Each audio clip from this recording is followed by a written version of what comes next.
Hello friends, మన తెలుగింటి రుచులకి స్వాగతం. నేను మీ సోను.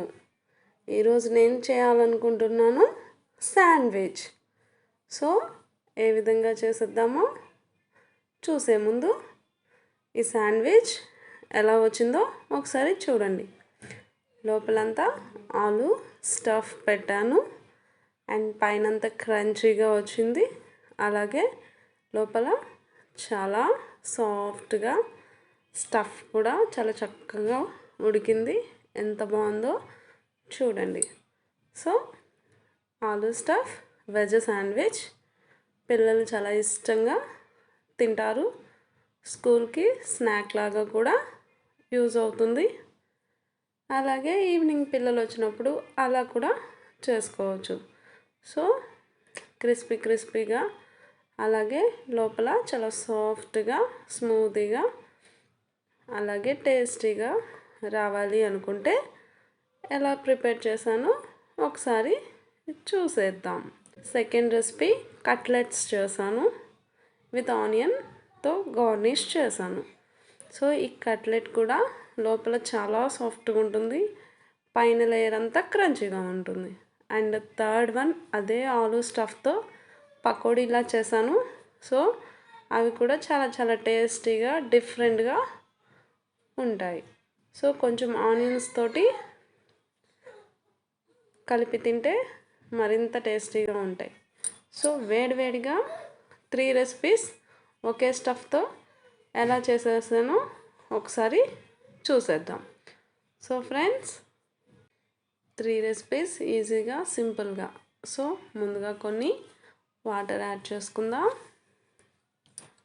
అలాగే అందులో నేను చక్కగా పీల్ చేసి ఆలు ముక్కలు ఒక 2 ఆలు పెద్దవి ముక్కలుగా కట్ చేసి బౌల్లో వేసుకున్నాను. అందులోనే ఒక 2 వంకాయ ముక్కలు చిన్న పీసెస్గా కట్ చేసి వేసాను. దీనిలో కొంచెం సరిపడా సాల్ట్ కూడా యాడ్ చేసుకుందాం. వేరే ప్యాన్ తీసుకొని ఆయిల్ హీట్ చేసుకుందాం. కొంచెం జీలకర్ర యాడ్ చేశాను. అలాగే ఉల్లిపాయ ముక్కలు, అలాగే చాప్డ్ పచ్చిమిర్చి, అలాగే టమాటో అన్నీ సన్నగా తరిగి ఒకదాని తర్వాత ఒకటి యాడ్ చేశాను. అందులో ఈ ఉడికించిన మొత్తం మిక్స్డ్ యాడ్ చేశాను అన్నమాట. కొంచెం పసుపు కూడా యాడ్ చేసుకున్నాం. సో ఇప్పుడు ఆ వాటర్ అంతా ఇంకిపోయేలాగా చక్కగా ఉడికించుకోవాలి. సో ఇంకా నీట్గా మీడియం ఫ్లేమ్ పెట్టుకొని చక్కగా ఉడికించుకుంటూ కొంచెం కొత్తిమీర కూడా యాడ్ చేశాను. ఇప్పుడు ఇందులో 2 స్పూన్స్ కార్న్ఫ్లవర్, 2 స్పూన్స్ శనగపిండి, అలాగే 1 స్పూన్ గరం మసాలా యాడ్ చేశాను. సో ఇదంతా ఒక స్టఫ్లా చాలా చక్కగా తయారైంది. ఈ స్టఫ్ తోటి మీరు చాలా డిషెస్ చేసుకోవచ్చు. ఈరోజు నేను సింపుల్ అండ్ ఈజీ ప్రాసెస్లో 3 డిషెస్ని చూపిస్తున్నాను. ఓకే, సో ముందుగా ఒక 1 పార్ట్ తీసుకున్నాను. అది చక్కగా మెత్తగా అయ్యేలా స్మాష్ చేస్తున్నాను. సో స్టవ్ ఆఫ్ చేసుకొని ఒక బ్రెడ్ తీసుకుంటున్నాను ప్యాన్ మీద. సో ప్యాన్ మీద పెట్టుకొని హీట్ చేసుకోవచ్చు, లేదంటే శాండ్విచ్ టోస్టర్ అయినా సరే మీకు ఏది అవైలబుల్గా ఉంటే అది. సో బ్రెడ్ మీద పెట్టేసి మంచిగా చక్కగా బ్రెడ్ స్లైస్ చుట్టూ స్ప్రెడ్ చేస్తున్నాను ఫ్రెండ్స్. చక్కగా అన్ని వైపులా ఈక్వల్గా వచ్చేలాగా నీట్గా స్ప్రెడ్ చేసుకొని కొంచెం బటర్ యాడ్ చేస్తున్నాను ఫ్రెండ్స్. సెకండ్ స్లైస్ మీద కొంచెం బటర్ యాడ్ చేసేసి రెండింటిని పెట్టేసి అలా మిగతావి కూడా మనం చక్కగా పెట్టేసుకోవాలి. సో అయితే ప్యాన్ మీద హీట్ చేసుకోవచ్చు, లేదా శాండ్విచ్ టోస్టర్ ఉంటే దాని మీద కూడా పెట్టుకోవచ్చు. సో చక్కగా పెట్టుకొని ఇప్పుడు మనం హీట్ చేసుకుందాం. ఒక 2 మినిట్స్ అయితే చాలా నీట్గా వచ్చేస్తుంది ఫ్రెండ్స్. సో చూడండి ఎంత బాగా వచ్చిందో.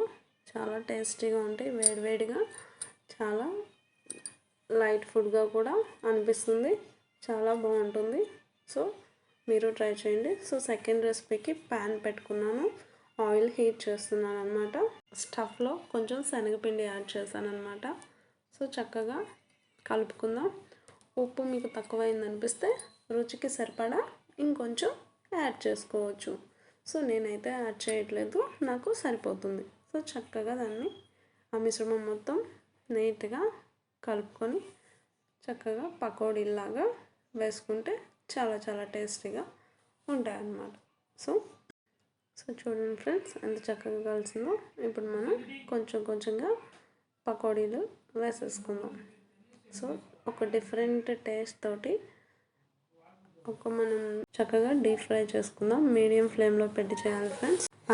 ముందుగా ప్యాన్ పెట్టుకొని హీట్ చేసుకొని ఏదైతే స్టఫ్ ఉందో థర్డ్ పార్ట్ దానిలో 2 స్పూన్స్ కార్న్ఫ్లవర్ యాడ్ చేసి చక్కగా కలుపుకొని మనం కట్లెట్స్ షేప్లో చేసేసుకొని ఆయిల్లో డీప్ ఫ్రై చేసేసుకుందాం. చూడండి ఫ్రెండ్స్, లేయర్ పైన మొత్తం చాలా క్రంచీగా అనిపిస్తుంది అనమాట. క్రంచీగా తగులుతుంది, లోపల చాలా సాఫ్ట్గా ఉంటుంది. సో కట్లెట్స్ చాలా టేస్టీగా కూడా అనిపిస్తాయి. సో మీరు ఇంట్లో సింపుల్గా తక్కువ ఖర్చుతోటి చాలా ఈజీ మెథడ్ అనమాట. మీరు ట్రై చేయండి, పిల్లలకి కూడా పెట్టండి.